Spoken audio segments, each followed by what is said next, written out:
Bene, saluto tutti, buon pomeriggio. Siamo al 10° appuntamento del ciclo di seminari organizzati per il progetto Interreg Biodiversity, Rete Natura 2000, Sistemi Agrozootecnici e Biodiversità.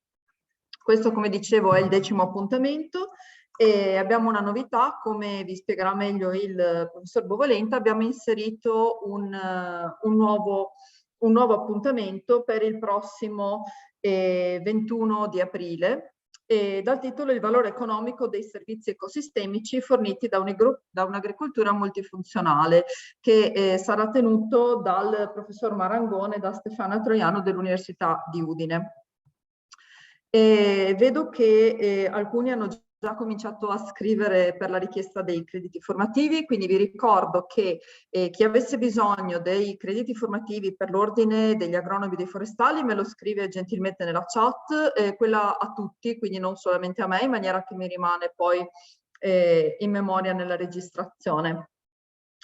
Vi ricordo che questo evento è registrato come gli altri ed è possibile vederlo o sulla piattaforma su cui vi siete registrati oppure sul canale YouTube del Polo Tecnologico Alto Adriatico, dove c'è una playlist dedicata proprio a questa serie di eventi.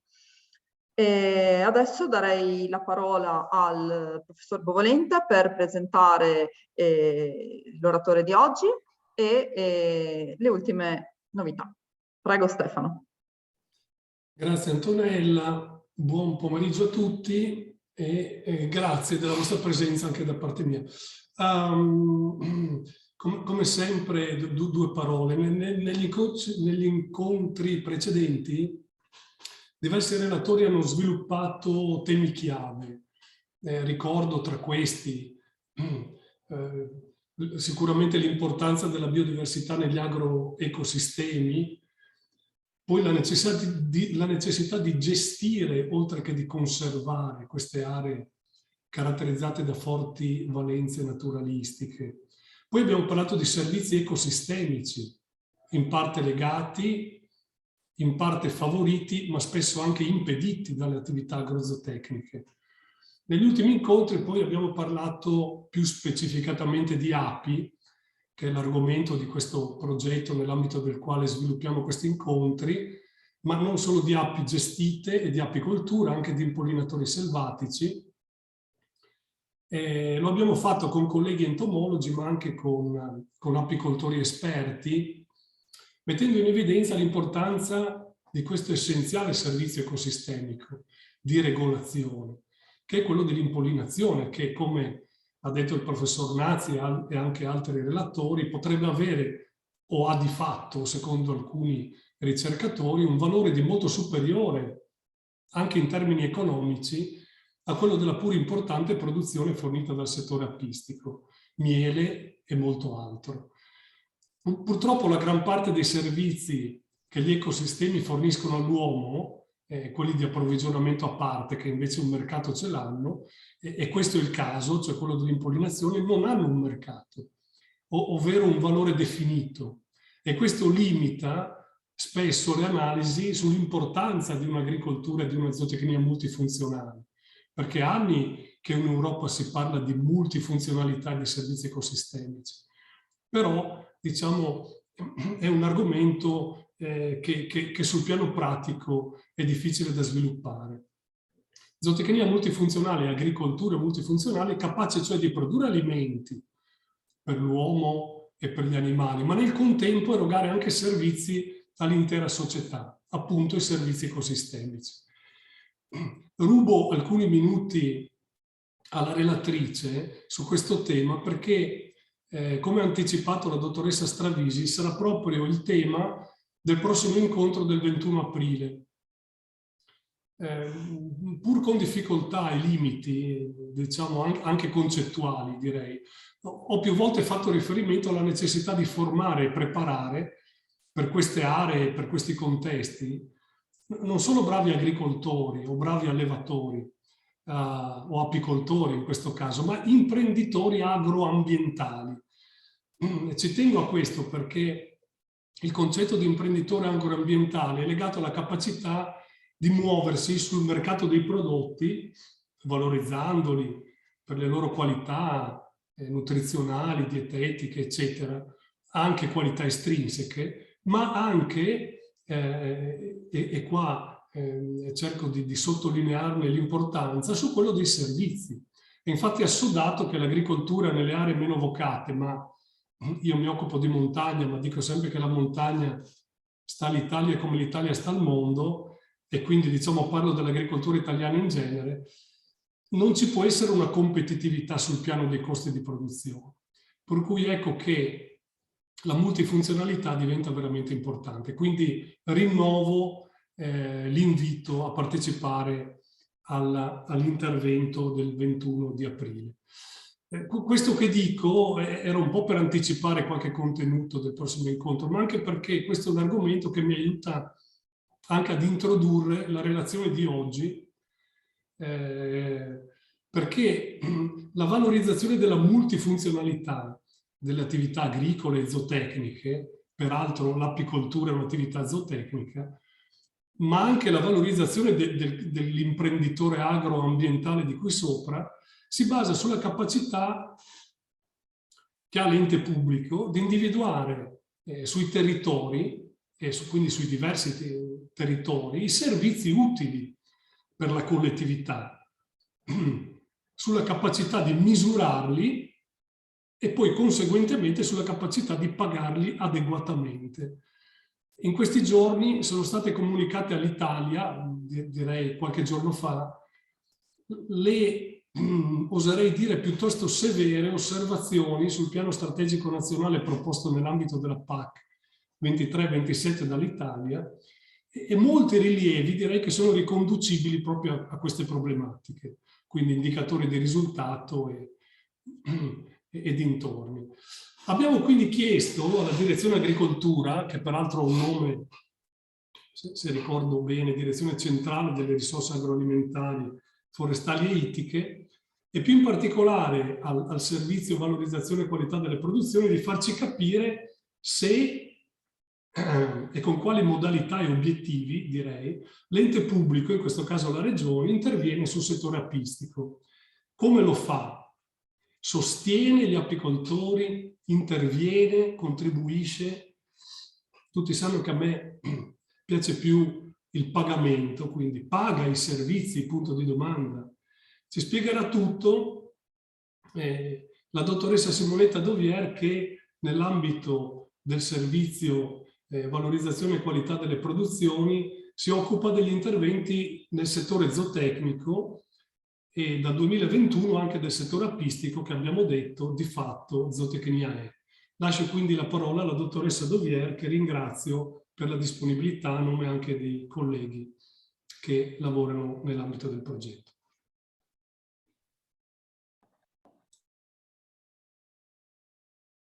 Buon pomeriggio a tutti, mi sentite? Ok. Buon pomeriggio a tutti, ringrazio per l'invito e per la presentazione. L'intervento di oggi ha come titolo proprio il sostegno, invece la parola è il sostegno della Regione Friuli Venezia Giulia al settore dell'apicoltura. Diciamo che avremmo pensato di dividere l'intervento in due parti. Diciamo, nella seconda parte parleremo proprio degli interventi che sono proprio attualmente vengono realizzati dalla Regione a favore del settore. Mentre nella prima parte vorrei presentarvi quali saranno invece gli interventi per il settore previsti proprio dal Piano Strategico Nazionale della PAC, che come vi è stato anticipato inizierà proprio con il 1° gennaio 2023. Prima di parlare di questo, però, naturalmente vorrei un minimo spiegare, per chi non tratta ogni giorno la materia, che cos'è il Piano Strategico Nazionale della PAC. E per far questo, naturalmente non vi parlerò della PAC, ma insomma, giusto per dare un inquadramento all'argomento. La PAC è nata esattamente 60 anni fa, nel 1962, e rappresentava, quella volta e rappresenta ancora oggi, la prima politica comune dell'Europa.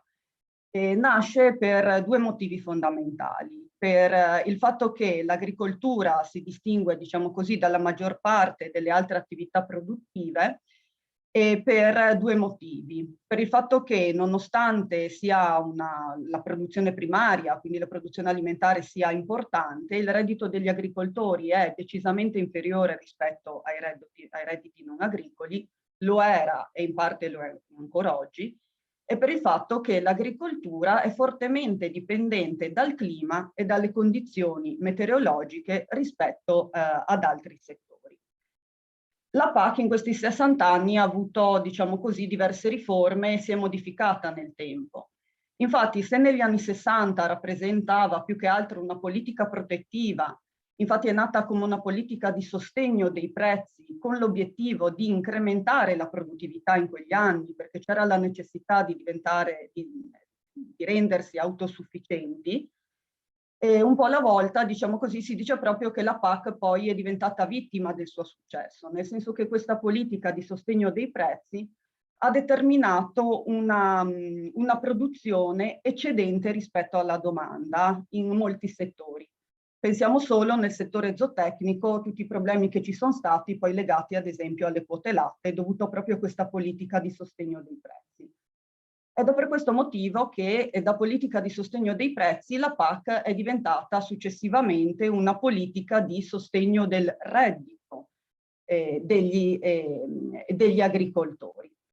Ed è una cosa, diciamo così, che c'è ancora oggi con la politica di oggi, anche se attorno agli inizi degli anni 2000 vi è stata la forte introduzione della politica di sviluppo rurale, e quindi si è cominciato a parlare, si sono introdotti i primi concetti di sostenibilità dell'agricoltura e di compatibilità quindi con l'ambiente, con il territorio e anche con la società. L'ultima riforma della PAC è stata la PAC 2014-2020, che quindi avrebbe dovuto concludersi, si sarebbe dovuta concludere con il 31 dicembre 2020, ma così, diciamo così, non è stato. Infatti inizialmente la nuova PAC, quella che adesso è la 2023-2027, doveva essere PAC 2021-2027.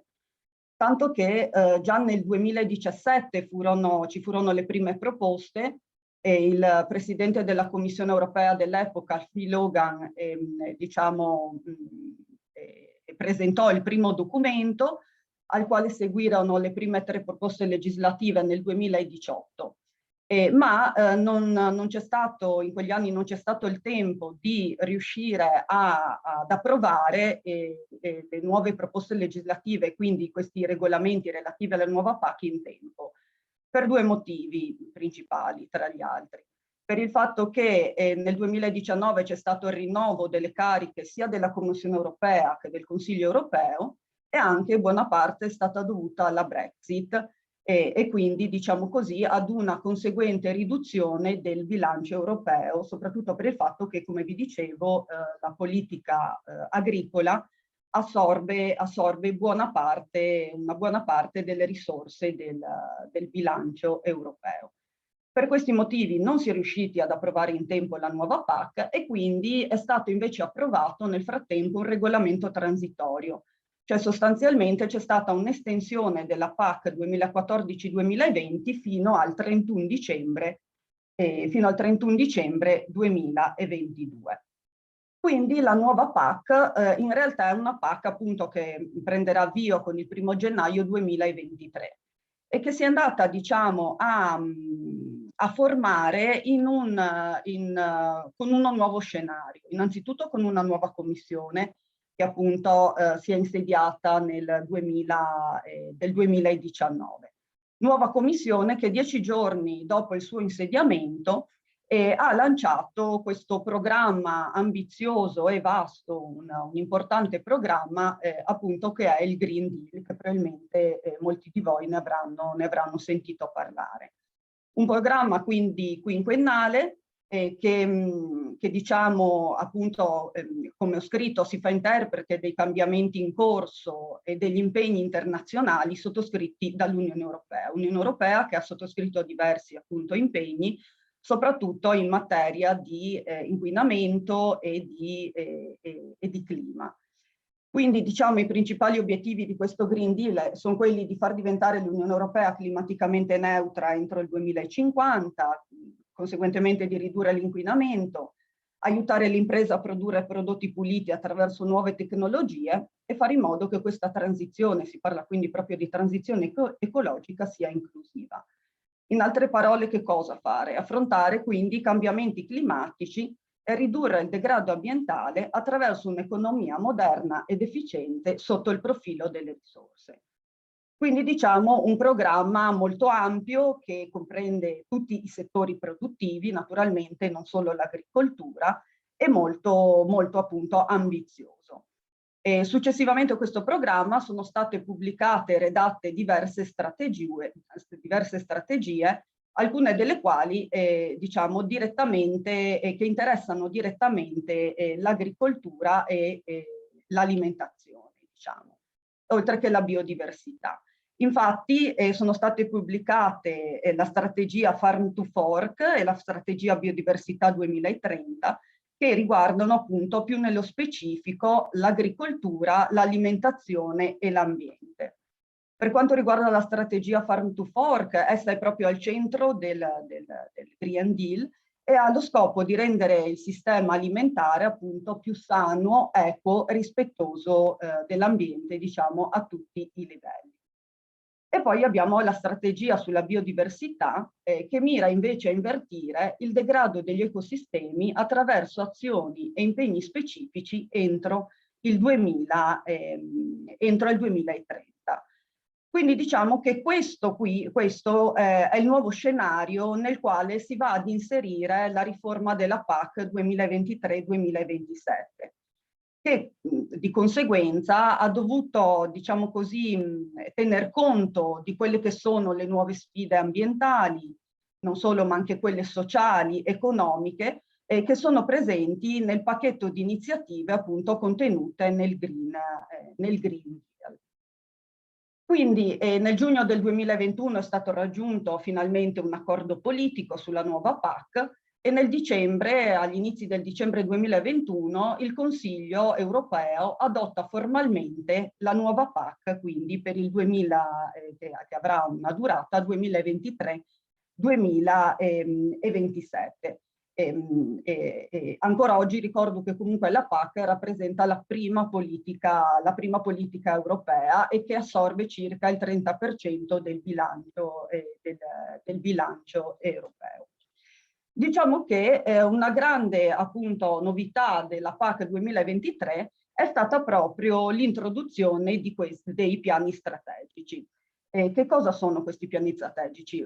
Ogni Stato membro deve redare, ha dovuto ormai, perché sono già stati redatti, ha dovuto redare un proprio piano strategico, con l'obiettivo proprio di lasciare, diciamo così, libero ogni paese di scegliere i propri interventi specifici che ritiene più efficaci sulla base delle peculiarità dei propri territori e sulla base delle proprie esigenze, quindi sulla base di una valutazione delle proprie esigenze. Quindi diciamo sono stati redatti 27 piani strategici, ognuno per ogni Stato membro. E in che modo sono stati redatti? Il regolamento europeo prevedeva proprio che ciascun Stato membro partisse dalla situazione reale dei territori e quindi facesse un'analisi di contesto, un'analisi SWOT, quindi l'analisi che generalmente vengono fatte in questi tipi di situazioni, proprio per cercare di definire quelli che sono i fabbisogni dei vari territori e quindi sulla base dei fabbisogni costruire le strategie, le più opportune strategie e quindi poi definire gli interventi da attivare o meno. Nei piani strategici nazionali deve essere inoltre definito l'utilizzo di finanziamenti, come verranno utilizzati, in quali percentuali e per quali interventi. Ogni piano strategico deve essere approvato dalla Commissione europea e una volta approvato poi ogni Stato membro dovrà relazionare sull'efficacia appunto dell'attuazione per illustrare i progressi e proprio come richiesto sulla base di indicatori di risultato. Come vi anticipava il professor Bovolenta, siamo nella fase nella quale il piano strategico nazionale italiano è stato valutato dalla Commissione europea. Come anticipato, diciamo, le critiche, seppur costruttive, al piano strategico sono state molte, soprattutto per quanto riguarda appunto gli indicatori di risultato che insomma in alcune parti del piano non sono presenti o sono poco chiari e quindi non consentono di capire se le azioni diciamo così attivate, le misure attivate riusciranno poi a raggiungere i risultati sperati. Quello, diciamo, piano strategico appunto che è stato presentato dall'Italia, dal Ministero il 31 dicembre scorso, secondo la scadenza data dalla Commissione, probabilmente i tempi erano un po' stretti e quindi alcune cose sono state fatte effettivamente un po' troppo di fretta, probabilmente per quello che il piano è mancante in alcuni punti. Il lavoro comunque per la redazione del piano strategico è stato lungo perché ha richiesto 2 anni. Coordinatore per la stesura del piano era il MIPAF, che ha coordinato tavoli tecnici e di partenariato che hanno visto il coinvolgimento delle regioni, delle associazioni di produttori, insomma di tutti gli attori che potevano che erano coinvolti e che potevano avere un interesse specifico. Alla fine quindi è stato prodotto questo documento, un documento piuttosto corposo. Per chi volesse leggerlo ho messo insomma, o comunque dare un occhio, ho messo l'indirizzo al quale è possibile trovarlo con anche tutti i documenti collegati. La dotazione finanziaria per il piano strategico, quindi la dotazione finanziaria della PAC per l'Italia è di circa 35 miliardi di euro nei 5 anni, quindi più o meno 7 miliardi all'anno, dei quali 27 di risorse comunitarie, la rimanente parte invece saranno risorse nazionali o regionali in alcuni casi. Diciamo che il piano strategico, così per chi già conosce la PAC 2014-2020, vedendo questa slide verrebbe da pensare che in effetti non è cambiato molto rispetto alla programmazione precedente. Abbiamo infatti sempre la strutturazione nei 2 pilastri, il primo dedicato ai pagamenti diretti e alle misure di mercato e il secondo pilastro invece che riguarda i finanziamenti destinati agli interventi di sviluppo rurale. Ma in realtà ci sono delle importanti novità. Innanzitutto la distribuzione delle risorse tra primo e secondo pilastro, che nella PAC 2014-2020 era più o meno 70-30%, invece con questa nuova PAC abbiamo una nel piano strategico proposto dall'Italia abbiamo una distribuzione che è più o meno del 55-45%, quindi diciamo una distribuzione più equa tra i due pilastri. E poi il fatto che ben 10 miliardi di euro dei 35 complessivi saranno destinati a misure ed interventi, diciamo così, mirati alla sostenibilità, al clima e all'ambiente. Quindi una grande parte delle risorse, ed è per quello che si parla di vera e propria, diciamo così, architettura verde della PAC e in questo caso anche del piano strategico. In particolar modo la più grande novità è questa, cioè l'inserimento all'interno dei pagamenti diretti di pagamenti proprio destinati a questo regime per il clima e per l'ambiente, meglio conosciuti come, diciamo così, ecoschemi. Infatti, diciamo che se facciamo un confronto rispetto al passato, se prima il sostegno di base al reddito più il greening, che era già un pagamento aggiuntivo che veniva dato, ma che quasi tutti riuscivano a raggiungere, diciamo con appunto sostegno di base più greening si raggiungeva più o meno l'85% del sostegno dei pagamenti, e ora invece al sostegno di base al reddito è stato destinato il 48% delle risorse complessive, e quindi per raggiungere i livelli, diciamo così, di sostegno della programmazione precedente, gli agricoltori devono impegnarsi con degli impegni volontari aggiuntivi, li vediamo appunto qui elencati, tra i quali appunto questi relativi agli ecoschemi, che assorbono ben il 25% dei pagamenti diretti. Apro una parentesi, 25% che era il minimo dato dal regolamento europeo, cioè il regolamento europeo definiva che nel piano strategico almeno il 25% dei pagamenti diretti doveva essere destinato a questo regime per il clima e per l'ambiente. Pensiamo ad esempio invece alla Francia, che nel piano strategico ha destinato, è stata molto più ambiziosa in questo senso, ha destinato ben il 40% dei pagamenti diretti a questo regime. Dei 7 ecoschemi inizialmente previsti, e alla fine sono rimasti nel piano strategico 5 ecoschemi, che qui vi riporto, e poi lo vedremo più nel dettaglio. Vediamo il quinto ecoschema, che è proprio destinato a misure specifiche per gli impollinatori. Comunque tutte misure appunto volontarie al fine di aumentare, diciamo così, il sostegno al reddito degli agricoltori. Quindi diciamo questo è un po', ho cercato insomma di riassumervi un po' per farvi capire che cos'è il piano strategico. E ora cerchiamo di vedere in che modo si inserisce l'apicoltura, quali sono gli interventi previsti per l'apicoltura nel piano strategico appunto proposto dall'Italia. Diciamo così, il piano strategico, come vi dicevo, ha previsto, no, delle analisi di contesto, delle analisi dei vari settori, tra i quali anche quello dell'apicoltura. Qui vediamo il documento di sintesi del tavolo miele, che appunto è stato uno degli elementi presi in considerazione appunto per poi definire gli interventi e le misure da attivare a favore del settore. Brevemente, solo per capire di quali numeri stiamo parlando, cioè di cosa stiamo parlando. Allora, diciamo che gli apicoltori in Italia, questi sono dati 2020, perché appunto avendo lavorato nel 2021 ci si è basati su questo per tutti i settori, ci si è basati naturalmente su dati 2020.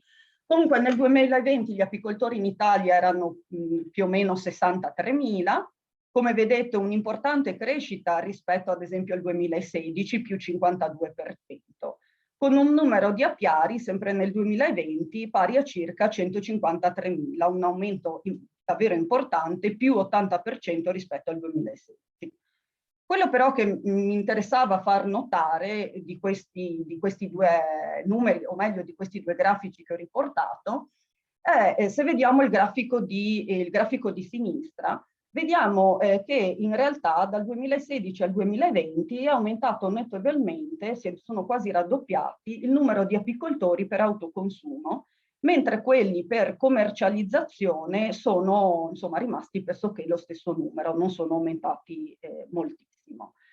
Per chi, diciamo, per chi non è apicoltore, per chi non conosce molto bene la materia, diciamo che chiunque intenda avviare un'attività apistica anche con un unico appunto apiario deve denunciare questa cosa e deve registrare l'apiario e poi gli alveari in una banca dati che è la Banca Apistica Nazionale, e quando si registra deve registrarsi o come apicoltore per autoconsumo o per commercializzazione. La differenza naturalmente è data dal fatto che sia in possesso o meno della partita IVA. Quindi diciamo che gli apicoltori per autoconsumo, i 44.000 registrati nel 2020, diciamo che possono essere considerati apicoltori, tra virgolette, so che non tutti gli apicoltori amano questa definizione, ma apicoltori hobbistici. cioè che non lo fanno per, diciamo così, per un reddito, per percepire un reddito, ma lo fanno appunto per autoconsumo. Vediamo che per quanto riguarda invece la distribuzione degli apiari per destinazione di produzione, abbiamo circa quindi un 40% degli apiari presenti nel territorio nazionale che sono apiari appunto per autoconsumo e circa il 60% per commercializzazione. Vediamo invece quello che è il numero di alveari, perché ogni apiario può avere naturalmente più alveari, quindi in Italia nel 2020 sono stati censiti quasi 1.700.000 alveari, e vediamo che il Friuli Venezia Giulia, diciamo così, aveva circa il 2% di questi degli alveari totali presenti in Italia, solo per darvi insomma così un'idea. Per quanto riguarda invece la produzione di miele, nel 2020 avevamo 18.500 tonnellate di miele di produzione, e già anticipo una cosa insomma che poi vedremo, vediamo come la produzione di miele nel tempo, nelle diverse campagne, nelle diverse annate è piuttosto altalenante. Questo è dovuto naturalmente alla forte dipendenza della produzione alle condizioni meteorologiche. Chi ha seguito gli interventi delle settimane scorse precedenti al mio, soprattutto l'ultimo intervento fatto, si ricorderà come gli apicoltori hanno detto che il 2019, come del resto anche il 2021, anche se non è riportato in grafico, siano stati 2 anni veramente difficili per l'attività apistica, perché la primavera è stata piovosa, ventosa, fredda, non ha permesso alle api di uscire, e quindi questo ha determinato una forte riduzione nella produzione del miele, in alcuni casi anche la completa assenza di produzione per alcuni miele monoflora. Quindi insomma sono state il 2019 e il 2021 2 annate difficili, e vediamo quindi come come la produzione del miele negli anni sia appunto molto altalenante. Ma perché sostenere? Quindi diciamo, abbiamo detto che il piano strategico prevede, adesso li vedremo, quelli che sono degli interventi a favore dell'apicoltura. Ma perché sostenere l'apicoltura? Naturalmente non è un pensiero, ma è quanto è riportato nel piano strategico. Naturalmente perché consente la riproduzione della maggior parte, diciamo così, di buona parte delle piante coltivate, perché salvaguardia la biodiversità, e questi forse sono i 2 motivi che sono in generale più conosciuti per quanto riguarda appunto l'attività apistica, ma anche perché l'attività apistica può rappresentare un elemento di diversificazione e di integrazione del reddito aziendale, perché può rappresentare un presidio socio-economico ed ecosistemico nelle aree marginali o in degrado, e perché, diciamo così, favorisce lo sviluppo della piccola imprenditoria territoriale. Infatti si è visto che è particolarmente un tipo di attività particolarmente interessante, tra l'altro proprio per i giovani. Quindi oltre, diciamo, ai motivi per i quali va sostenuta l'apicoltura, anche perché, diciamo, ci sono dei fattori limitanti. Quindi l'apicoltura è importante per i motivi che abbiamo visto, ma appunto abbiamo anche dei fattori critici, dei fattori limitanti. Abbiamo visto come le condizioni meteorologiche, più in generale i cambiamenti climatici possano avere, diciamo così, un effetto negativo sulla produzione, quindi questo sicuramente rappresenta un fattore limitante. Un altro fattore limitante è il diffondersi di patologie che colpiscono gli alveari e le api e gli aggressori delle api, e poi quelle che sono le insidie del mercato globale. dovute sia a, diciamo così, problemi per la commercializzazione del miele, quindi la necessità di identificare bene il miele italiano rispetto al miele che viene dall'estero, cercando anche di valorizzarlo, ma il mercato globale influisce anche sul punto numero 2, perché diciamo che l'attività di import-export spesso è causa di ingresso attraverso questa attività di specie alloctone, di specie esotiche che vengono da fuori e che possono andare ad aggredire appunto le api presenti, le nostre api, diciamo così, presenti in Italia. Pensiamo ad esempio al problema in Italia dal 2012 del calabrone asiatico, che è stato appunto importato e che rappresenta un aggressore e quindi un problema per l'attività, per le api e quindi per l'attività apistica. Quindi diciamo, sulla base di tutta questa analisi, quindi diciamo di quelli che sono i punti di forza, ma anche i punti di debolezza del settore, il piano strategico ha individuato 2 esigenze prioritarie. La prima è quella di aumentare la professionalità degli operatori. Questo abbiamo visto come negli ultimi anni il numero di apicoltori sia cresciuto notevolmente, ma sono cresciuti molti apicoltori appunto che producono per autoconsumo, che quindi non lo fanno come professione, che non sono apicoltori professionisti. E vi è la necessità quindi di formare e di assistere questi apicoltori, soprattutto per quanto riguarda la tutela della sanità degli alveari, perché questo poi va a incidere anche su tutti, anche sugli apicoltori professionisti. Quindi diciamo la professionalità degli apicoltori, e poi abbiamo diciamo così la necessità di in qualche modo controllare quelli che sono i fattori climatico-ambientali, che come abbiamo visto determinano delle importanti oscillazioni tra una campagna e l'altra. Quindi queste sono le 2 esigenze prioritarie individuate dal piano. E quindi una volta individuate, diciamo così, le esigenze, in che modo, qual è la strategia che è stata proposta per il settore? Quindi abbiamo detto strategia incrementare il grado di professionalità del settore apistico, questo attraverso appunto corsi di formazione, assistenza tecnica, seminari e tutto quello che può essere consulenze, tutto quello che può essere utile.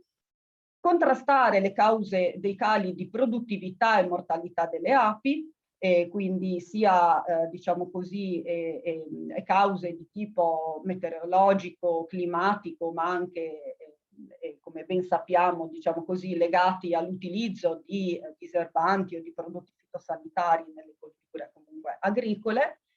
Favorire l'aggregazione tra gli operatori, in quanto in Italia, se non ricordo male, sono presenti solo 3 o 4 reti di apicoltori. Esistono le associazioni di apicoltori, come vedremo anche qui in Friuli, i consorzi di apicoltori, ma sono poche le reti invece di apicoltori per, ad esempio, la commercializzazione dei prodotti e per essere quindi più aggressivi sul mercato. E poi anche diciamo, interventi e misure volte a migliorare il livello qualitativo e la caratterizzazione del miele. Quindi questa, diciamo così, è la strategia proposta dal piano. E in che modo quindi nel piano si intende raggiungere gli obiettivi prefissati? Allora, diciamo che i finanziamenti per raggiungere questi obiettivi li troviamo a tutti i livelli, sia a livello di primo pilastro che a livello di secondo pilastro. Nel primo pilastro sia nei pagamenti diretti, come vedremo appunto attraverso l'ecoschema specifico, e anche attraverso gli interventi settoriali, le misure di mercato che erano già presenti nella programmazione precedente, l'OCM Miele e quindi gli interventi settoriali erano già presenti con la programmazione precedente e anche nella PAC 2023-2027 rimangono, diciamo così, anche più o meno con le stesse attività. E poi abbiamo degli interventi, quindi delle misure previste nel secondo pilastro, quindi gli interventi, diciamo così, di sviluppo rurale. Per quanto riguarda quindi gli interventi previsti nel primo pilastro e relativi ai pagamenti diretti, vi avevo anticipato come appunto tra i 5 ecoschemi previsti nel piano strategico, uno, il quinto, è proprio destinato a misure specifiche per gli impollinatori. E quindi diciamo non è un finanziamento diretto all'apicoltore, cioè non stiamo parlando di finanziamenti ai quali gli apicoltori possono accedere, ma sono finanziamenti destinati agli agricoltori che coltivano superfici a seminativo o a colture arboree permanenti, affinché adottino delle misure e degli interventi che vadano a favore quindi degli impollinatori. Come per tutti gli ecoschemi, come vi dicevo, sono misure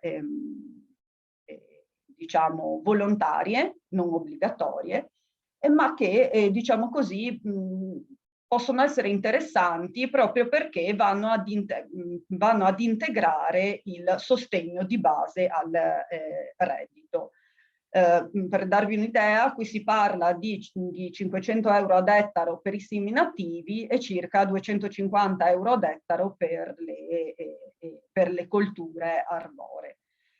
E qui vabbè è riportato proprio, diciamo così, quello che è l'impegno richiesto, ma non andrei insomma troppo nello specifico. Diciamo che gli impegni adottati portano quali vantaggi? I vantaggi dovrebbero essere l'aumento dell'estensione delle superfici interessate da essenze spontanee e coltivate di interesse apistico, quindi si parla proprio sia di essenze nettarifere che di essenze pollinifere. Gli impegni adottati dovrebbero permettere di ridurre quella che è una delle principali cause della presenza degli impollinatori attraverso il divieto e la limitazione dei prodotti fitosanitari. Quindi infatti diciamo che se vediamo appunto tra gli impegni, l'impegno numero 4 è non utilizzare i prodotti fitosanitari non consentiti sulle superfici a seminativo durante la fioritura della coltura arborea o mellifera, quindi appunto vengono date delle indicazioni proprio per quello che è l'utilizzo dei prodotti fitosanitari. E poi appunto un altro vantaggio che si dovrebbe raggiungere con l'utilizzo, con l'applicazione di questo ecoschema, è una maggior biodiversità vegetale grazie appunto alla presenza di un maggior numero di piante di interesse apistico negli arboreti e grazie anche al divieto di diserbo chimico. Quindi tutti impegni che sono proprio, diciamo così, che dovrebbero andare ad aumentare le superfici nelle quali sono presenti essenze spontanee o coltivate di interesse apistico. Questi sono i vantaggi. In realtà, diciamo, leggendo anche insomma quello che è il parere dei vari tecnici, diciamo che non sempre questi gli impegni richiesti sono di facile applicazione, soprattutto per alcune parti, appunto naturalmente per il fatto che non possono essere utilizzati ad esempio diserbanti chimici, ma devono essere fatti solo controlli meccanici o manuali delle piante infestanti non di interesse apistico. Insomma, ci sono tutta una serie di problemi che si possono creare, però diciamo che la maggior manodopera, i maggior costi di gestione dovrebbero essere compensati appunto da questi pagamenti aggiuntivi al sostegno di base al reddito. Quindi un ecoschema proprio dedicato, diciamo così, è dedicato a favorire gli impollinatori e quindi l'attività, sia naturalmente anche quelli selvatici oltre che quelli allevati, e quindi anche l'attività apistica. Oltre appunto a finanziamenti nel primo pilastro pagamenti diretti, abbiamo poi invece gli interventi, abbiamo anche gli interventi settoriali, quindi con le misure di mercato. Infatti il piano strategico, come vi dicevo, ha confermato, questo c'era già appunto nelle programmazioni precedenti, ha confermato gli interventi settoriali per il settore dell'apicoltura. Interventi settoriali che, ricordiamo, sono obbligatori in tutti gli stati, nei piani strategici di tutti gli stati membri. Interventi settoriali che riguardano vari settori, vite, olive, e da questa programmazione è stato anche aggiunto il settore delle patate, ma appunto, come vi dicevo, il settore dell'apicoltura e quindi l'attività apistica era già compresa. Quindi, diciamo così, saranno attivate, vengono confermate 4 misure tra quelle previste dall'articolo 55 del regolamento 1308 del 2013, che è quello che regola appunto questi interventi settoriali per l'apicoltura. E quindi saranno attivate 4 misure per investimenti materiali e immateriali nelle aziende. Quindi qui abbiamo finanziamenti destinati direttamente appunto agli apicoltori, attività di assistenza tecnica, formazione, informazione, reti e scambio. Come dicevamo, questo è proprio destinato ad aumentare, no, la professionalità degli operatori, come abbiamo visto è uno degli obiettivi e delle esigenze che il piano strategico ha individuato. Poi verranno finanziate azioni di ricerca, in particolar modo per quanto riguarda l'innovazione tecnologica, e poi anche le azioni di promozione per i prodotti dell'apicoltura, quindi per il miele, ma non solo, per quanto riguarda appunto gli interventi settoriali. E poi avremo invece anche degli interventi di sviluppo rurale, quelli che vengono finanziati con le risorse del secondo pilastro. Diciamo che tra gli interventi ce ne sono alcuni specifici, altri invece per i quali diciamo, l'attività apistica riuscirà a beneficiare in maniera indiretta. Comunque è stata proposta tra le misure agroclimatico-ambientali, H sta per misure agroclimatico-ambientali, è stata proposta una specifica misura proprio per il nomadismo in zone ad agricoltura estensiva e di elevato valore ambientale ed naturalistico. Quindi sostanzialmente sarebbe un sostegno economico che viene dato a copertura dei maggiori costi e dei minori guadagni rispetto alle pratiche ordinarie per gli apicoltori che quindi porteranno i propri alveari in queste zone. La misura dovrà essere poi declinata in base alle esigenze dei singoli territori, quindi è una misura che è in discussione anche nella nostra regione. Sono state fatte anche delle proposte perché si sta pensando di quello che si vorrebbe è non diciamo così limitare questa misura al solo nomadismo, ma anche eventualmente agli apicoltori stanziali che, diciamo così, decidono di portare i propri alveari nelle zone. Ci sono, insomma, adesso è in fase di discussione per cercare di capire anche in che modo e quali aree, diciamo così, individuare. Il punto più difficile e più importante è proprio l'individuazione delle aree. Preciso che sarà comunque una misura, saranno finanziamenti dedicati esclusivamente a apicoltori semiprofessionisti o professionisti, quindi con partita IVA, e che dovranno avere anche un numero minimo di alveari, insomma, con dei vincoli. Quindi questa è una delle misure previste. Poi ci saranno dei sostegni per l'apicoltura biologica. Teniamo conto che il piano strategico nazionale ha fissato un obiettivo altro che ambizioso di portare almeno il 25% della SAU agricola entro il 2027 ad essere, diciamo così, gestito con l'agricoltura biologica, e quindi in questo senso anche l'apicoltura biologica rappresenta un punto importante, anche se nel piano strategico non è stato ancora ben definito se gli apicoltori potranno beneficiare direttamente di aiuti in questo senso. Fino ad oggi non è mai stato così. Perché? Perché quasi sempre gli apicoltori sono, diciamo così, senza terra. È una condizione, diciamo così, imprescindibile per avere degli aiuti in tal senso, invece è avere appunto dei terreni agricoli. Quindi non è ben chiaro nel piano strategico in che modo si intende e con quali strumenti si sosterrà e si favorirà l'apicoltura biologica, quindi se saranno interventi diretti o indiretti a favore dell'apicoltura biologica. E poi ci sono tutta una serie di misure e di interventi che, diciamo così, citano diciamo così, il supporto a pratiche e progetti che favoriranno l'incremento di colture nettarifere. Le colture nettarifere ritornano spesso nelle varie misure, nei vari interventi, proprio di modo che quello che viene fatto sia anche a favore appunto dell'incremento delle colture nettarifere. Sempre negli interventi di sviluppo rurale abbiamo altri due tipi di interventi importanti che sono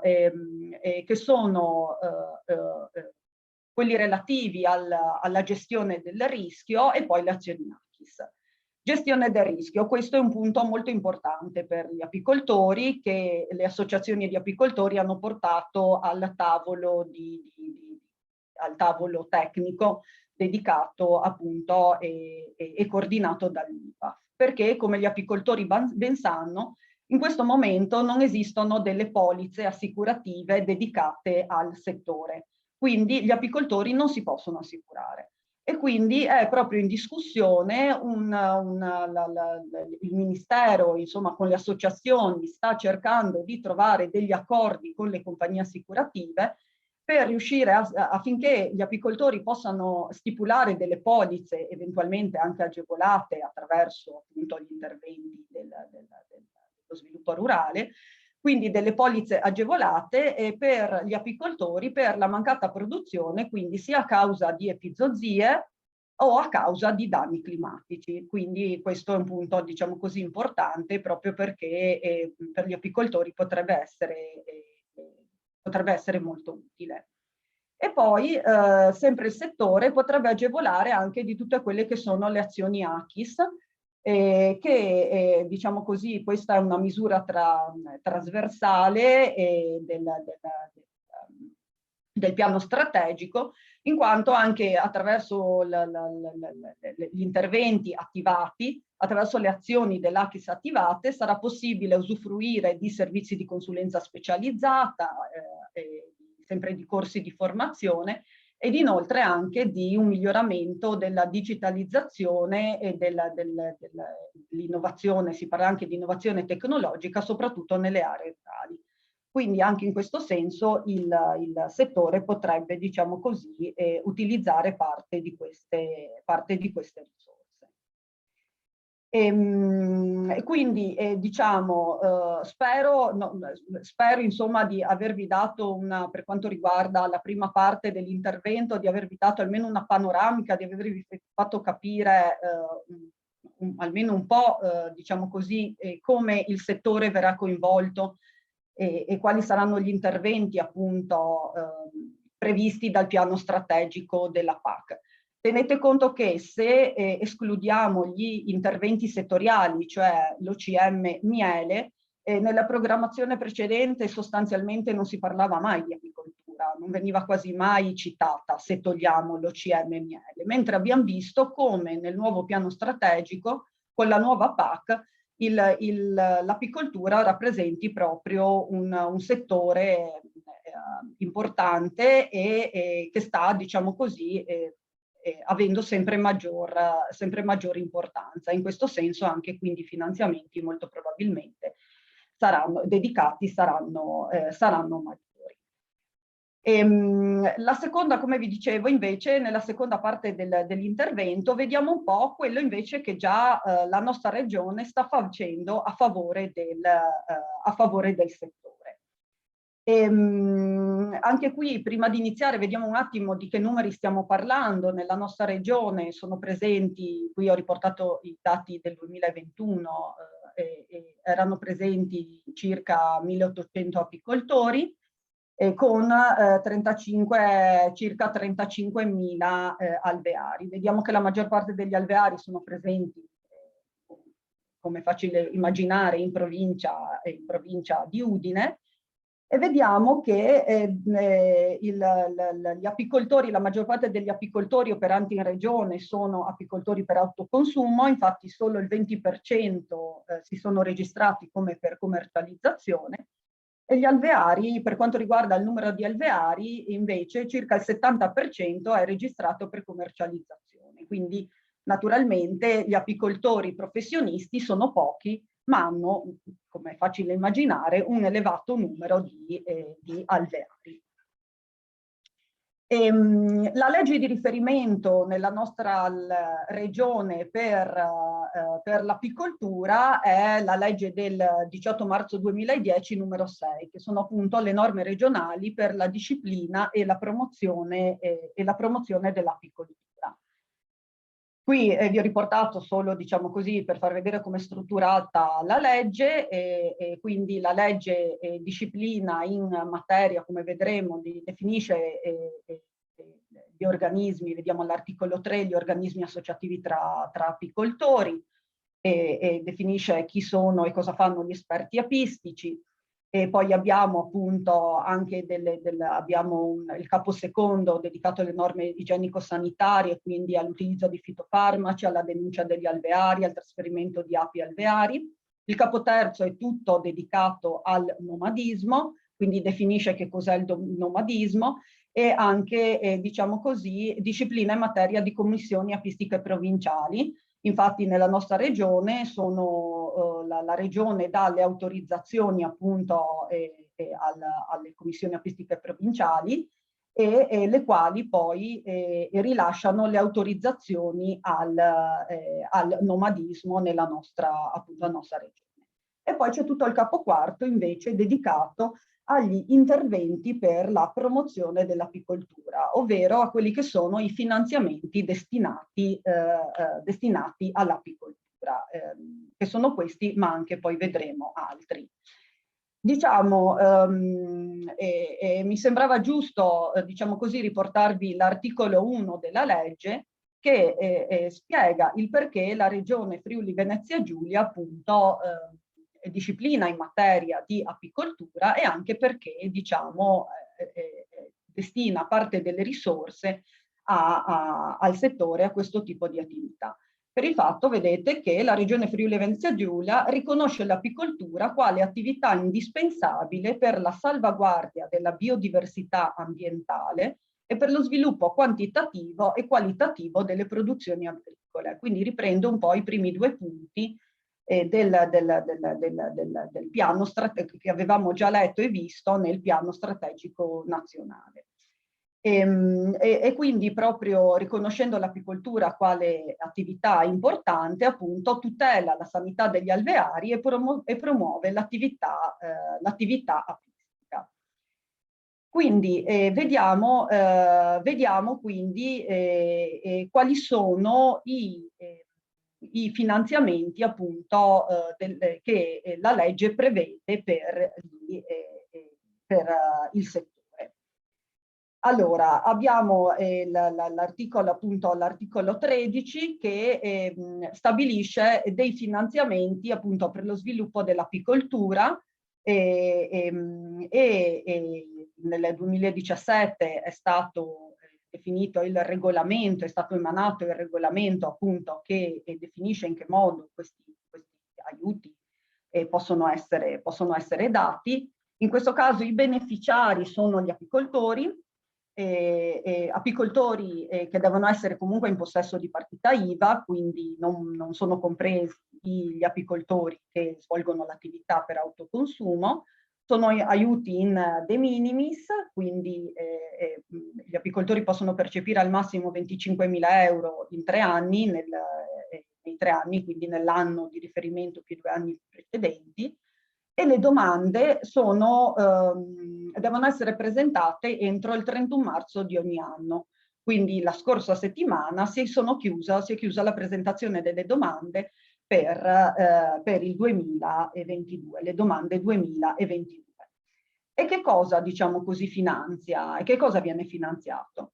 Vengono finanziate appunto i locali destinati alla lavorazione dei prodotti dei propri apiari. In questo caso possono partecipare gli apicoltori con almeno 20, parliamo sempre di partita IVA, ma con almeno 25 alveari, e l'intensità di aiuto può andare dal 40 al 60%. L'intensità di aiuto maggiore è destinata ai giovani e a coloro che operano in zone svantaggiate. Quindi, per capirci, su 10.000 euro, diciamo così, viene riconosciuti, spesa messa, possono essere riconosciuti o 4.000 o 6.000 euro.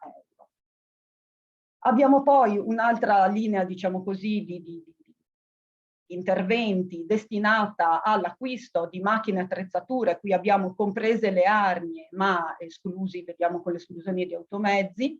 A questi interventi possono partecipare gli apicoltori con almeno 15 alveari, e l'intensità di aiuto è molto alta, come vediamo. Infatti va dal 70 all'80%, sempre con le stesse caratteristiche del precedente, quindi 80% per i giovani e per coloro che operano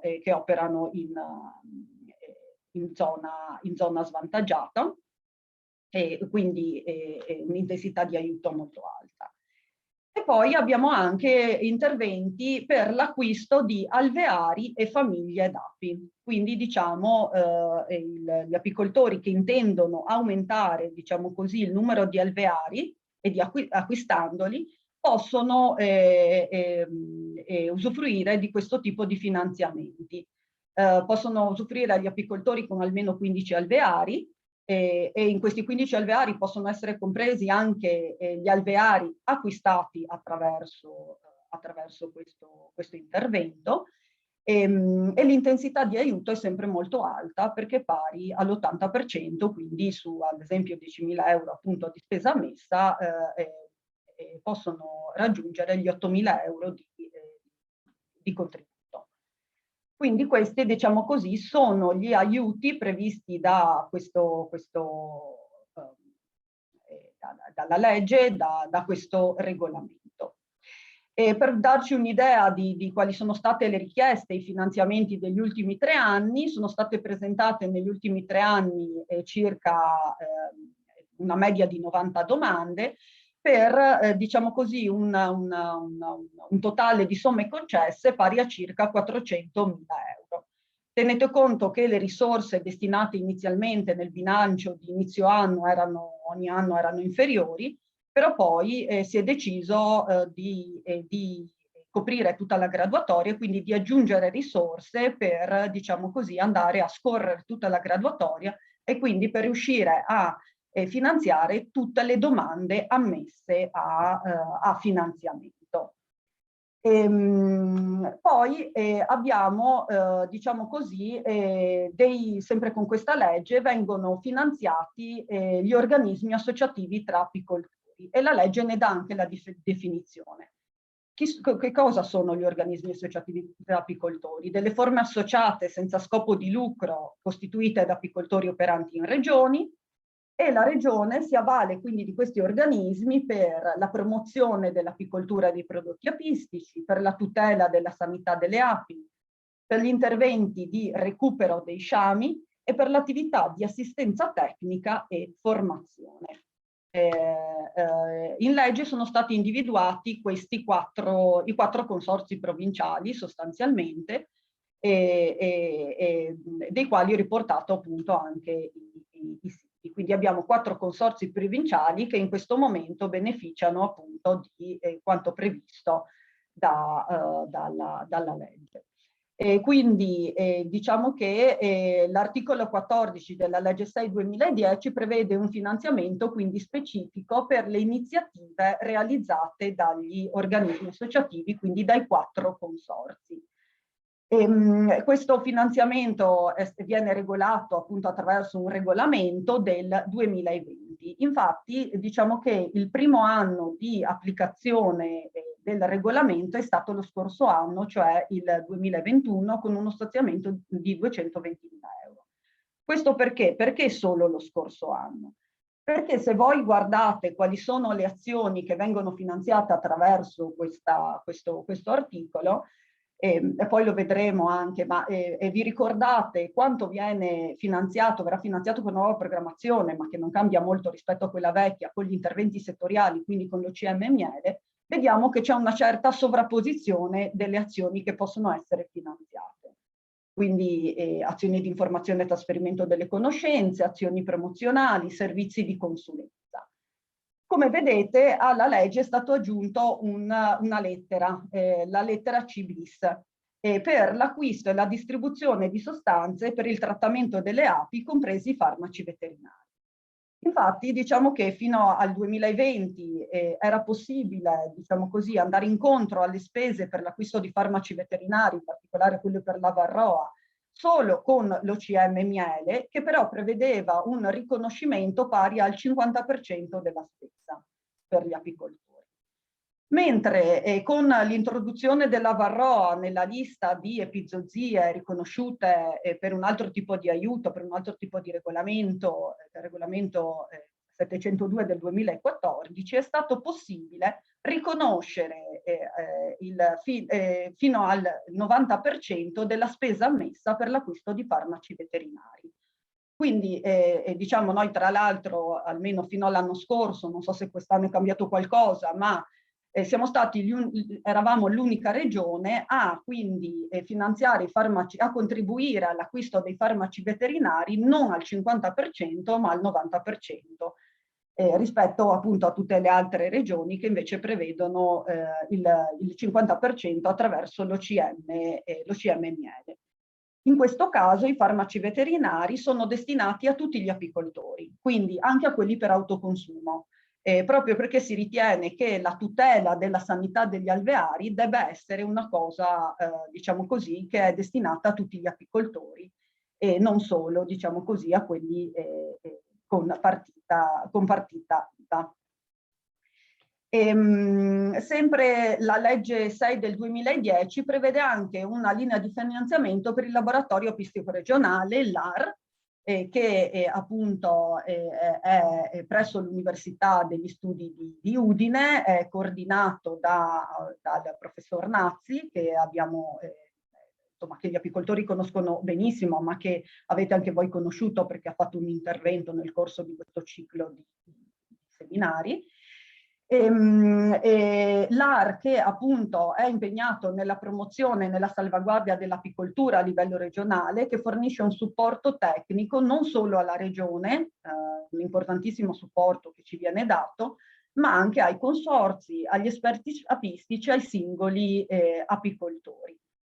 Il finanziamento avviene attraverso appunto un progetto di ricerca triennale con vari tipi di attività.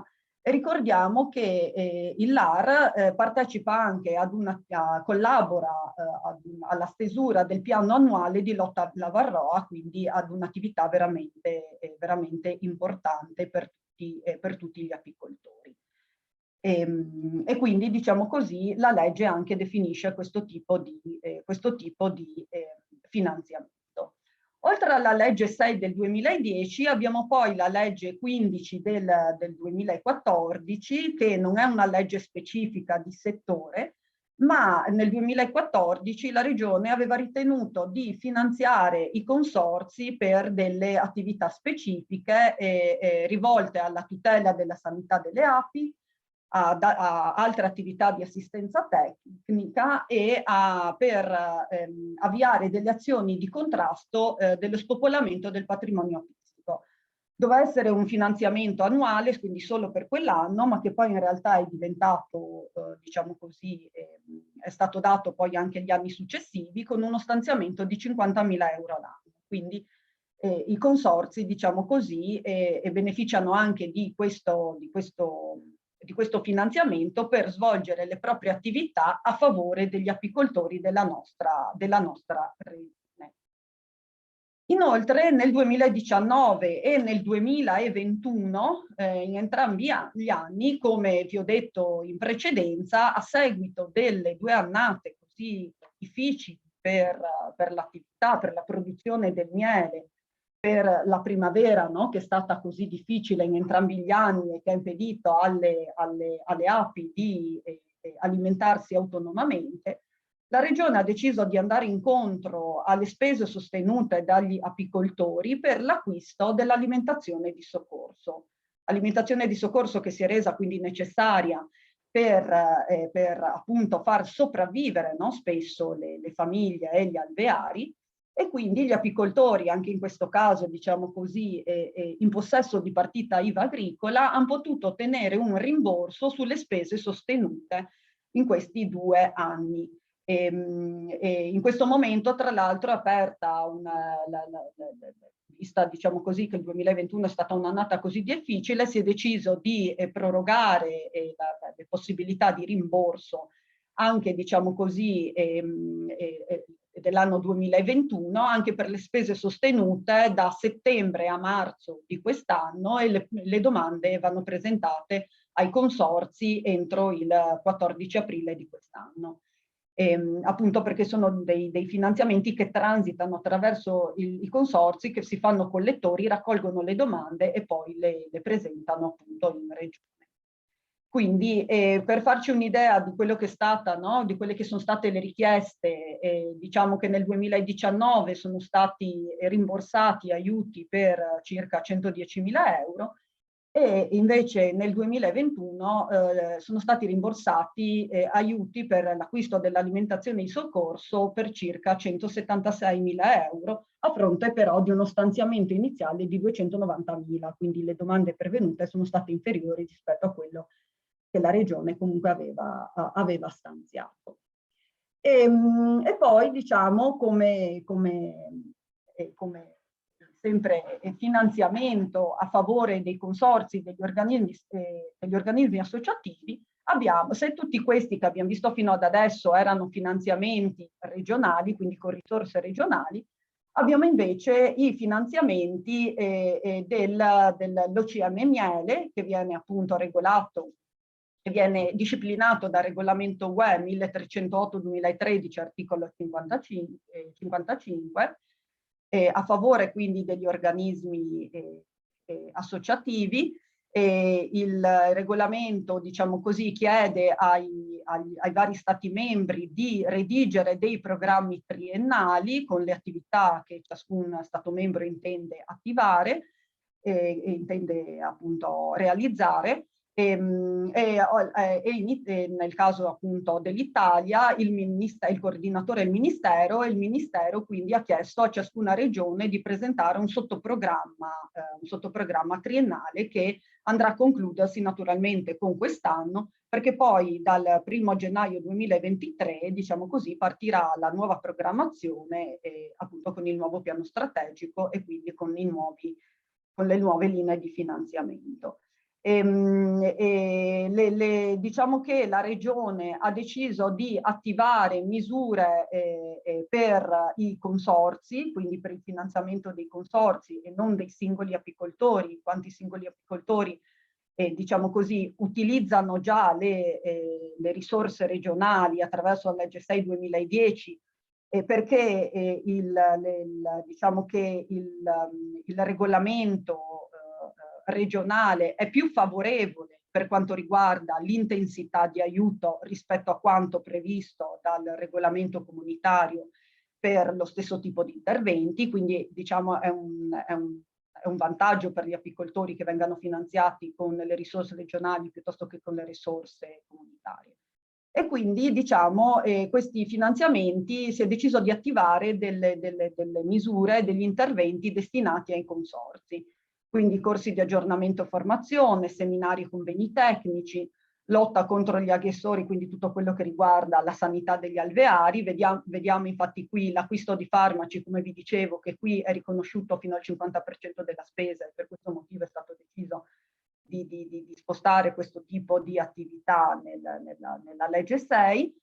E poi attività per la mappatura delle aree nettifere, quindi la razionalizzazione della transumanza. Questo tipo di attività è molto importante per le commissioni apistiche che poi devono dare le autorizzazioni al nomadismo. poi analisi qualitativa dei prodotti dell'apicoltura e attività per il miglioramento della qualità dei prodotti e per la loro valorizzazione sul mercato. Quindi questi sono gli interventi che la Regione, in accordo con i consorzi, anche perché sono stati coinvolti nella redazione del sottoprogramma, hanno deciso di attivare per appunto svolgere queste attività a favore degli apicoltori delle provinciali, ma comunque della Regione.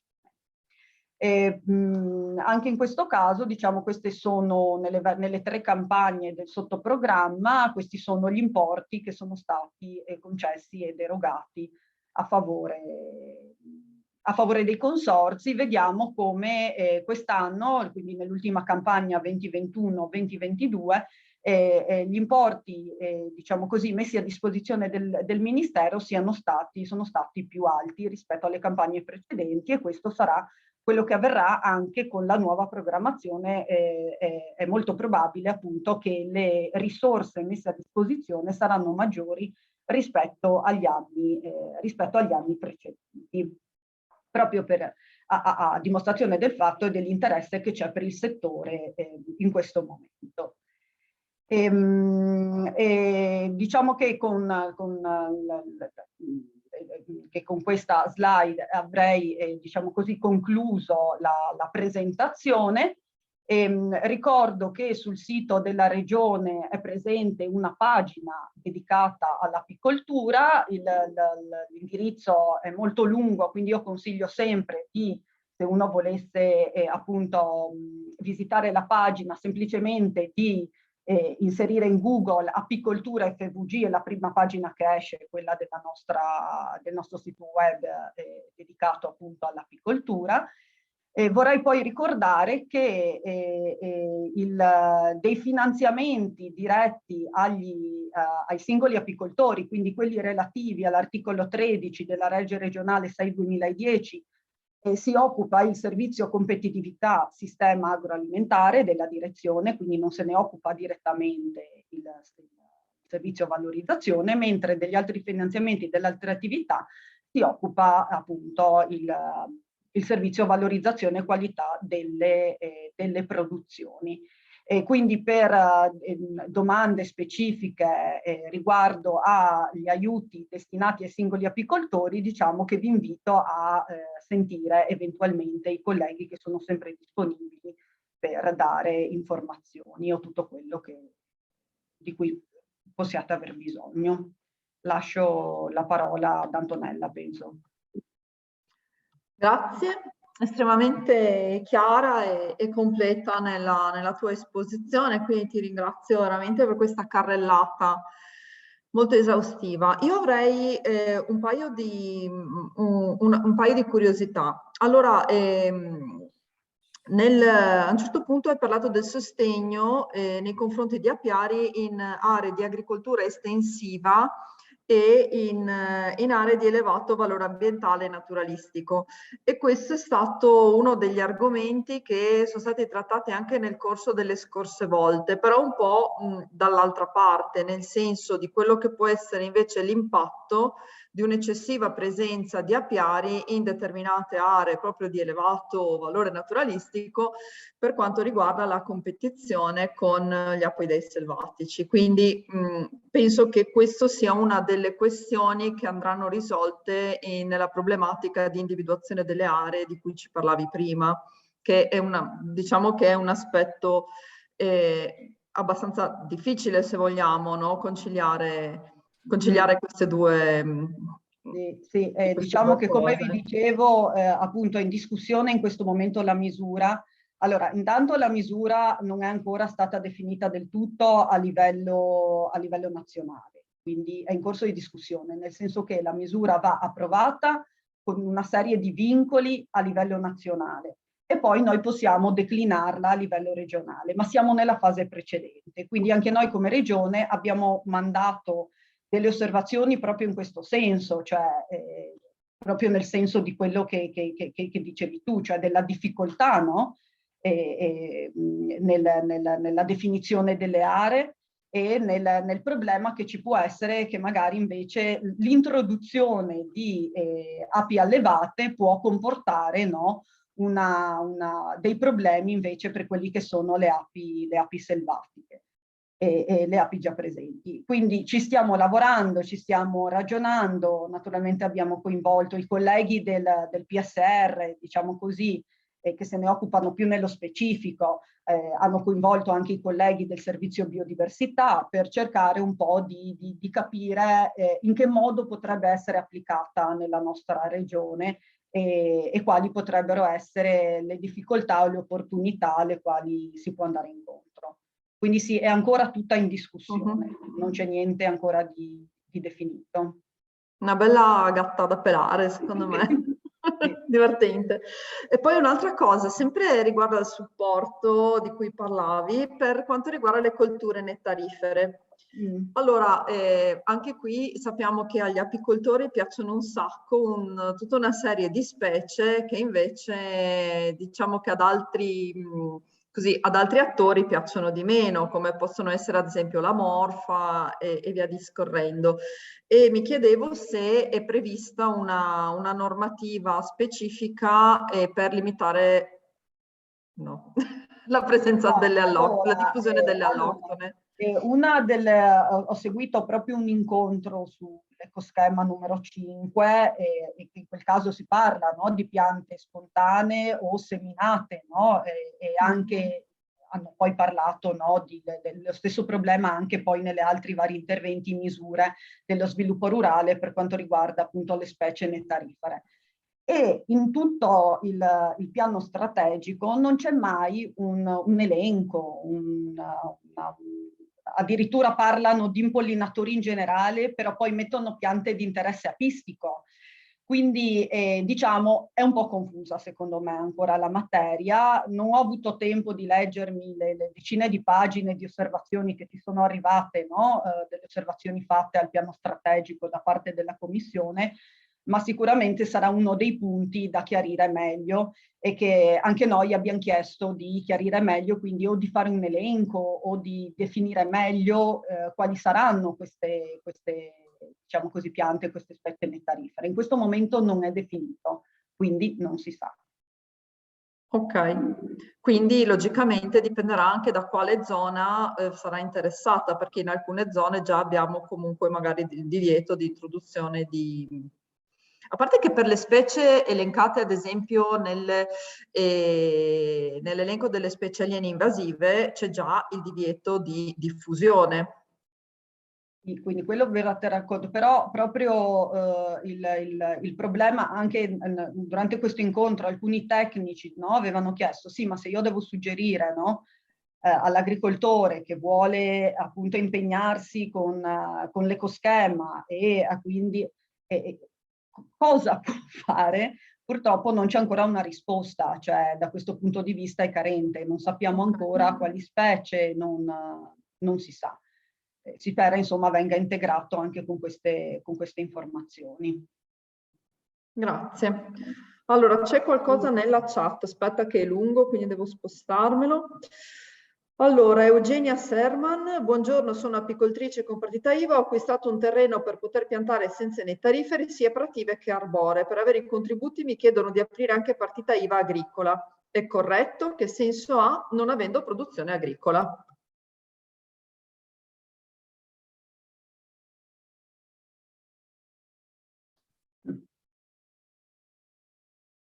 Sinceramente ho acquistato un terreno per poter piantare senza nettarifere sia prative che arbore. Per avere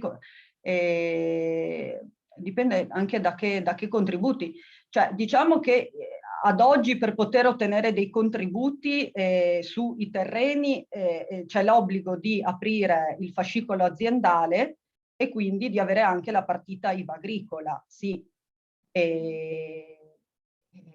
E quindi dovrebbe aprire anche la partita IVA agricola. Cioè se ha un'altra partita IVA per qualsiasi altro tipo di attività, c'è la necessità invece di avere una partita IVA legata ad un codice agricolo, che può essere anche quello dell'attività apistica. Mi scusi, no, però mi dicono che quello dell'attività apistica non è è sufficiente. sufficiente. Ma lei ha il fascicolo aziendale, mi scusi? Sì. Ha già il fascicolo aziendale? Sì. E ha una partita IVA quindi generica lei? Agricola, cioè agricola ma solo per apicoltura. Agricola solo per apicoltura, che non essendo legata ai terreni le chiedono quindi, guardi, non vorrei dire le cose perché non mi occupo direttamente di questo tipo di problematica. Eventualmente la posso, magari mi scrive, la posso mettere in contatto con i colleghi che se ne occupano, perché non vorrei dire cose, insomma. Grazie, grazie mille. Va bene, mi può mandare una mail e poi magari la metto in contatto. Grazie. Se non ci sono altre domande, mi inserisco brevemente, più che per una domanda, per una considerazione, perché ci giriamo sempre intorno e quindi faccio sempre questa considerazione. Visto che il supporto pubblico ad un settore produttivo dovrebbe essere legato a dei benefici pubblici, o dovrebbe, insomma, ci sono secondo te indicatori di risultato sufficientemente buoni per verificare effetti delle politiche che abbiamo visto europee, nazionali, anche regionali, e sforzi economici direi notevoli, perché avevo fatto un po' la sommatoria di quanto denaro pubblico viene impiegato per l'apicoltura, e quindi, non so, sentire parlare sempre di ettari,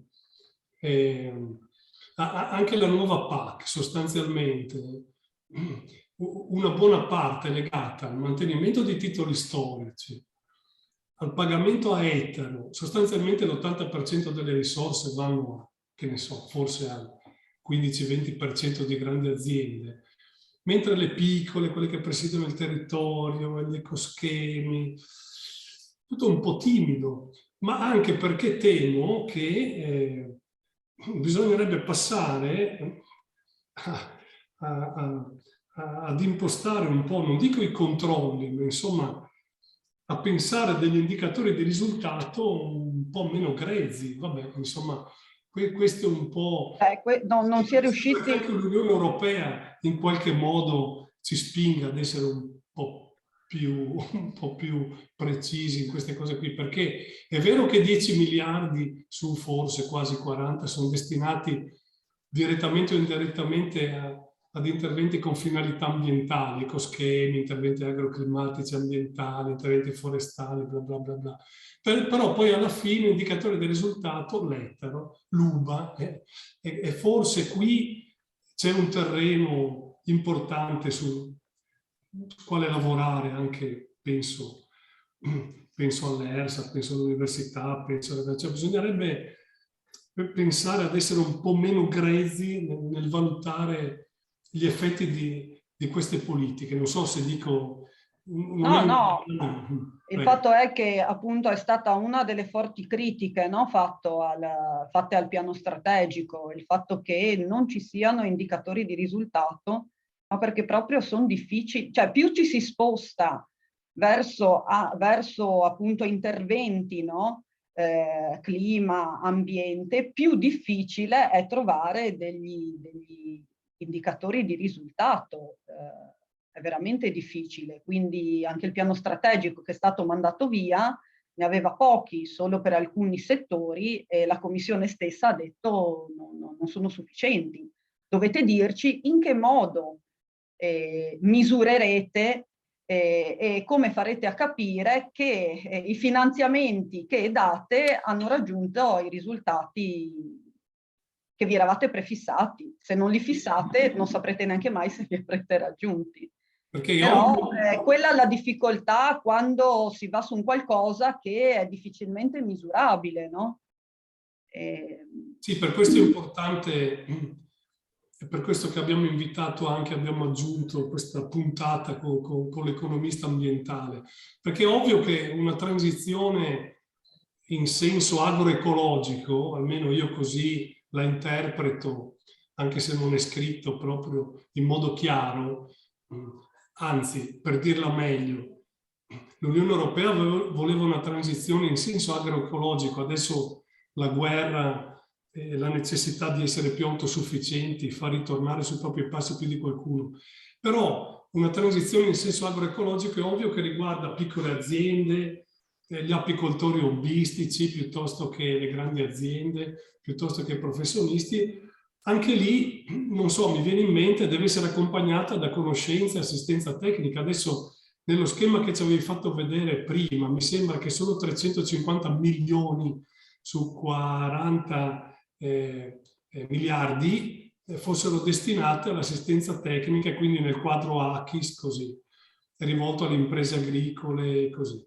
È ovvio che invece l'extension service, come funziona all'estero, così, quindi il trasferimento di conoscenze verso le aziende, in particolare quelle piccole che presidiano il territorio, forse dovrebbe essere più importante, non so, come al solito non è una domanda, ma una considerazione leggendo un po' le cose che in questi giorni stanno uscendo.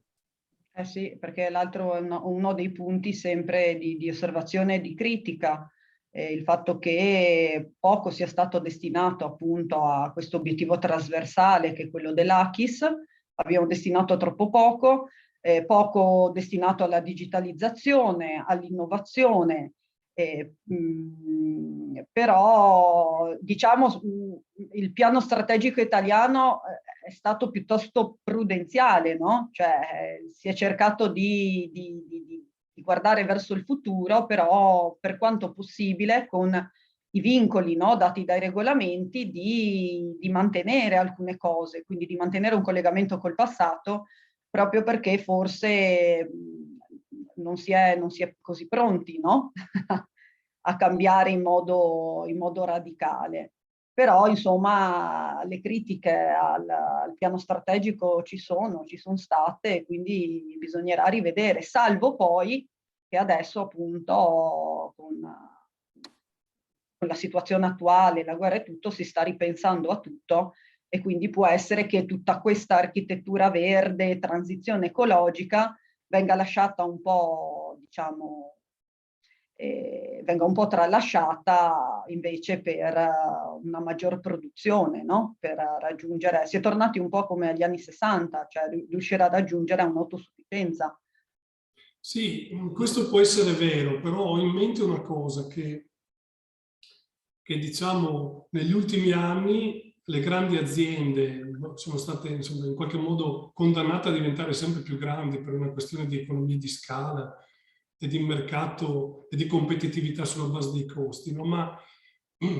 E quindi noi abbiamo intensivizzato il poco territorio vocato che abbiamo e poi abbandonato tutto il resto. Ora, se vogliamo fare proprio uno sforzo, potrebbe essere interessante pensare alle piccole aziende o a queste forme di agricoltura rispettose, insomma, della biodiversità dell'ambiente, non tanto in termini, lo abbiamo già detto, in termini di alternativa all'agricoltura intensiva, no? Ma come chiave per il recupero produttivo di aree che abbiamo abbandonato, no? Per cui, vabbè, si vuole l'agricoltura 4.0 di precisione, bene, allora è ovvio che per aiutare anche le piccole aziende a fare questa transizione è ovvio che bisogna spingere molto sull'assistenza tecnica, perché la grandissima azienda forse non ha bisogno di grandi aiuti per fare una transizione verso la precisione o meglio il 4.0, quindi la digitalizzazione. Forse la piccola azienda che presiede il territorio invece ha bisogno di questo, quindi lasciare tutto anzi un PSN direi, che di fatto, diciamo così, continua a finanziare solo le grandi aziende, forse è un po', ma è una considerazione mia che mi occupo di agricoltura di montagna, biologica, così, no? Cioè penso che forse anche un impegno in quel senso potrebbe essere interessante anche da un punto di vista del recupero dell'autosufficienza, perché non dimentichiamoci che se queste forme di agricoltura invece di essere alternative sono opzioni per un recupero produttivo di aree che abbiamo abbandonato. Insomma, in questi incontri qui abbiamo visto che chi aveva, diciamo, una cultura più, insomma, i laureati in scienze biologiche, in scienze naturali, piuttosto che in agricoltura, vedono le cose.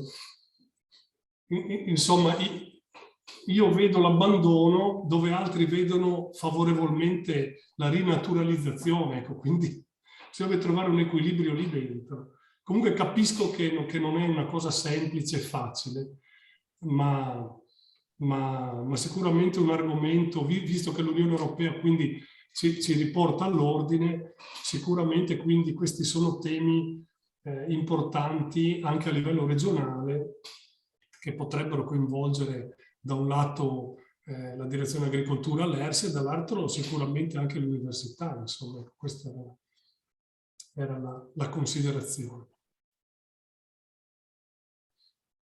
Nel frattempo c'è qualche domanda uscita in chat? Antonella, non hai il microfono. Scusate, mi sono accorta. Allora, nella chat ci sono 2 interventi lunghi. Prego. Allora, Elisa Leonori, ho un'azienda agricola con colture arboree specializzate in regime biologico.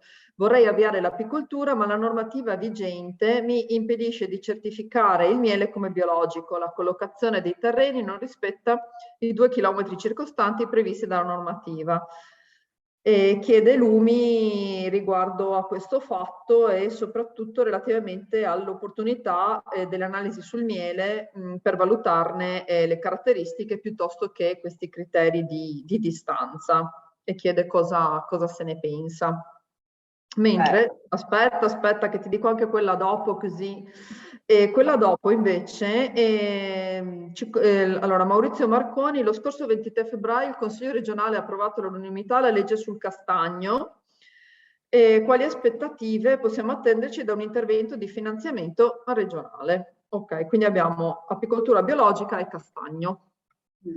Allora, per quanto riguarda l'apicoltura biologica, se la norma prevede quello, non c'è analisi del miele che tenga, cioè la norma è chiara e quindi bisogna rispettare la normativa, quindi se la normativa non le prevede non si può fare nulla. E chiedo anche conferma al professor Bovolenta che si occupa di, cioè non si può aggirare, diciamo, no, ecco. Quindi purtroppo, anche se può sembrare un'incongruenza, però la norma purtroppo non sempre riesce ad arrivare nei casi specifici, no? E quindi se non è previsto dalla norma non è possibile. Per quanto riguarda invece la legge sul castagno, non me ne occupo direttamente, ho sentito i colleghi del servizio parlarne, però non occupandomi dell'argomento, sinceramente non so a che punto sia. Quindi eventualmente posso informarmi, ma non è un argomento di cui mi occupo, ecco, quindi purtroppo non riesco a essere d'aiuto. Ok, tornando al fatto del biologico e della normativa limitante riguardo al raggio, cioè ha anche senso perché comunque le api si spostano, quindi nella mia ignoranza pare sensato il fatto di porre una limitazione di questo tipo relativamente all'intorno che abbiamo negli apiari, perché cioè è un discorso completamente diverso da quello che può essere il biologico applicato a una coltura. Se si vede la normativa sul biologico, sappiamo che il regolamento è entrato in vigore 1° gennaio, non l'848/18, ma insomma che in qualche modo ricalca i precedenti. Il metodo biologico è sostanzialmente l'unico metodo di agricoltura normata low input a livello europeo, no? Evidentemente, a parte i visto che, considerando che sono, se non sbaglio, nell'848 tipo quasi 150, purtroppo è l'articolato di legge che va seguito e lì ci sono i vincoli. Normalmente sono vincoli prudenziali, non so, io mi occupo non di api, ma ma di zootecnia in genere così, ed effettivamente di solito i vincoli sono anche più pesanti. Se penso che le api possono, da quello che mi dice il collega Nazzi, insomma, superare anche i 3 chilometri in certe occasioni, direi che 2 chilometri sono anche sono un limite anche così abbastanza favorevole a chi produce con il metodo biologico, perché di solito, insomma, il metodo biologico prevede vincoli assolutamente stringenti, insomma. Quindi, e comunque si ritorna al solito problema, perché quando facciamo che ne so, la valutazione del benessere animale in stalla, andiamo a misurare i prerequisiti, diciamo così, no? Che ne so, come è fatta la stalla, così, invece di andare a vedere se l'animale sta bene. La risposta è semplice, perché è più facile andare a misurare una cuccetta piuttosto che andare a vedere se la vacca ha una mastite. Cioè, voglio dire, purtroppo anch'io mi arrabbio sempre, perché dico, bisognerebbe andare a avere la capacità di andare a valutare effettivamente gli effetti delle scelte, no? Io mi sono occupato un po' di benessere animale, ma per quanto riguarda i ruminanti, e lì c'è l'housing, il feeding, il bio, cioè c'è tutta una verifica dei presupposti perché l'animale possa stare bene, no? Poi, diciamo, è molto più difficile andare a vedere se l'animale sta bene sul serio, quindi un po' sempre il problema. Quindi è molto più facile prendere il compasso e dire, vabbè, entro 2 chilometri le produzioni agricole devono rispettare questi requisiti, piuttosto che andare a vedere se effettivamente il miele ha i residui piuttosto che no. Infastidisce anche me, ma purtroppo capisco che è più facile fare così.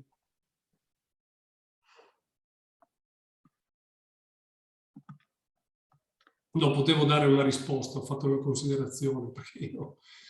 Va bene. C'è qualche altra domanda? No, adesso non ne vedo e non vedo mani alzate. Bene, quindi siamo riusciti a rispettare quasi precisamente i tempi. Quindi, diciamo, comincio io con ringraziare la dottoressa Dovier, ma anche il servizio nell'ambito del quale lavora, per la disponibilità. Penso che sia stato un intervento interessante, perché ha fatto un quadro anche di quella che sarà la prossima politica agricola, anche se poi il PSN andrà approvato, ma immagino che nella sua struttura non cambierà molto. E da parte mia vi invito anche a seguire i prossimi 2 interventi, quello, diciamo, del professor Marangon e della professoressa Troiano, proprio sul problema del valore dei servizi ecosistemici, e poi ci sarà un ultimo intervento dove faremo un po' una sintesi dei risultati delle attività progettuali. E con questo ringrazio tutti e passo la parola per la chiusura all'Antonella. Grazie. Quindi io mi associo assolutamente ai ringraziamenti, sia nei confronti di Simonetta che di tutti voi che siete stati presenti, e vi diamo appuntamento quindi non al prossimo, al 21 di aprile. Un saluto a tutti e una buona serata.